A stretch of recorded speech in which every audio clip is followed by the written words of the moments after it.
Luis Jaime Castillo, viceministro de Cultura,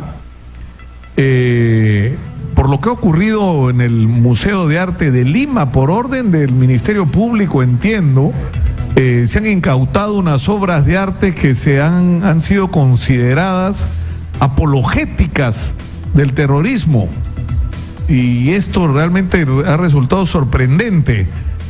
Muy buenos días, Luis Jaime, cuéntenos qué ha pasado. Buenos días, señor Lucar. No soy el viceministro, fui viceministro. Ah, perdón, claro, acá me comí una ex, y usted es vocero del Museo de Arte de Lima. Bueno, soy miembro del comité académico del museo, que es el que evalúa las donaciones y las adquisiciones.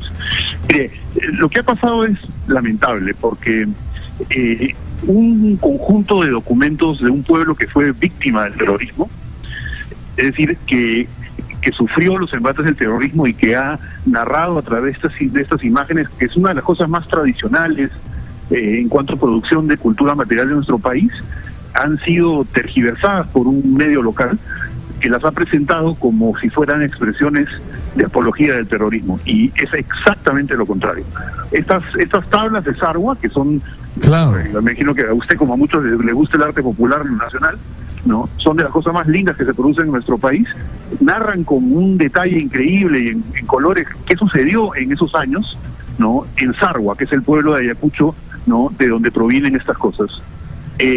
La historia detrás de estas piezas es que fueron producidos en la década del 90 más o menos, y fueron adquiridas primero por un periodista que las llevó al extranjero, y luego terminaron en una fundación con base en Michigan, ¿no?, que las ha ido presentando numerosas veces en exhibiciones en los Estados Unidos.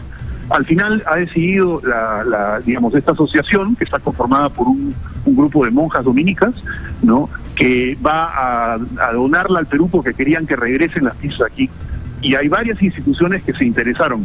Tanto así que la Biblioteca Nacional, por ejemplo, tiene un volumen que ha preparado explicando las piezas y contando un poco la tradición y cómo se produjeron, etcétera.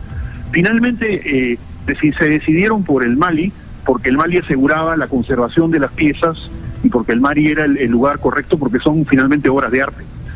Entonces el Mali las recibe, ¿no?, se inicia el proceso, pasan por los diferentes comités, los comités evalúan cuál es el contenido, ¿no es cierto?, y son verdaderamente piezas únicas que son parte de la memoria nacional respecto a nuestra propia historia, ¿no?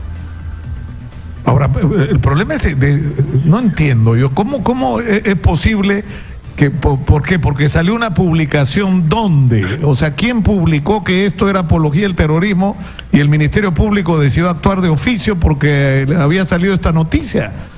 O sea, ¿no se tomaron el trabajo de hablar con ustedes, de preguntarles, de averiguar, de indagar cuál era el origen de este material? Mire, cuando las piezas llegan aquí, porque se importan de Estados Unidos, una persona que trabaja en aduanas las ve y se preocupa, y evidentemente, cumpliendo con su labor, ¿no es cierto?, le da, digamos, paso a la fiscalía, a la DICOT, etcétera, que retiene las piezas por un momento e inicia un proceso preliminar de investigación para esclarecer si se trata efectivamente de piezas que tienen ese carácter. Lo que pasa es que evidentemente dentro de las piezas se narra la historia tal como sucedió. Entonces, por ejemplo, hay imágenes donde se ve a los senderistas entrando a Carwa, tomando prisioneros, hay imágenes en las que los terroristas están matando a la gente, robándose el ganado, ¿no es cierto? Y le voy a leer, la leyenda de, digamos, la última pieza de la serie, ¿ya? La última pieza de la serie, contada por los propios habitantes de Carwa, dice lo siguiente: el mes, ¿no? Perdón.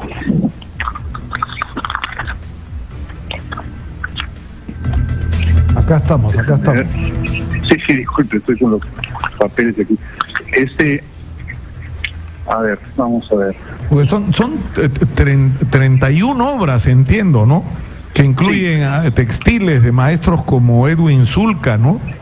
Sí, cosas y hasta retablos de, ¿cómo se llama? Nicario Jiménez, creo que se apellida el retablista ¿no?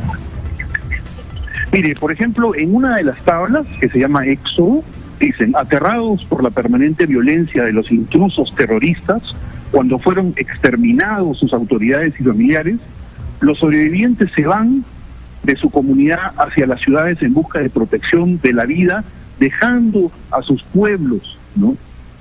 Es decir, fíjese, ¿no? Tengo otra que dice: saquean tiendas y casas, extraños elementos con explosiones de petardos y faros, armas de fuego, ingresaron a la comunidad 1 AM aterrorizando a humildes ocupantes con hurras y vivas, saquean casas y tiendas, destrozando puertas, arrasan a fuerza y golpes, etcétera. ¿Se da cuenta? Es decir, eso no es digamos, un instrumento de propaganda prosenderista, es exactamente lo contrario. Además, mire, señor Lucar, hay un asunto que es importante entender. La gente piensa que los museos son salas de exhibición, que su función es solamente exhibir cosas, y eso no es así. Los museos, como las bibliotecas, son en primer lugar repositorios, son lugares donde se deposita la memoria, donde se cuidan las cosas, se curan, esa es la palabra técnica, para que en las siguientes generaciones podamos volver a esos documentos y poder analizarlos. Cuidarlas, curarlas requiere de expertos, de gente, esas cosas son muy frágiles, imagínense, ¿no? Entonces, ¿qué ocurre? Que la razón por la que la Fundación de Michigan escoge al Mali es precisamente por su capacidad para curar y cuidar estas piezas. Entonces, esas piezas son documentos. Tendenciosamente, el medio local que lanza un poco esta noticia extravagante dice, ¿no?, detienen muestra, y no hay ninguna intención por parte del Mali de hacer una muestra. Es decir, simplemente recibe la donación, eventualmente, evidentemente puede hacer una muestra, porque, como le digo, las piezas son realmente singulares, pero el principio del asunto no es presentarlas y ciertamente no es hacer apología en absoluto, ¿no? Entonces, esperamos que todo esto se vaya desinflando un poco a medida que sepamos qué cosa es lo que está detrás de esto, ¿no? Y yo creo que, mire, están las piezas para que las vea la gente, para que verdaderamente pueda apreciar cuál es el carácter que tienen. Pero por supuesto. Bueno, yo le agradezco mucho al señor Luis Jaime Castillo por esta comunicación muy gentil, porque yo creo que ha aclarado lo suficiente el asunto. El problema es que hay alguna gente intolerante que además hoy tiene, no sé, yo no me acuerdo dónde estaban, sinceramente, cuando en este país corrían las balas y se jugaba la vida quien se enfrentaba al terrorismo.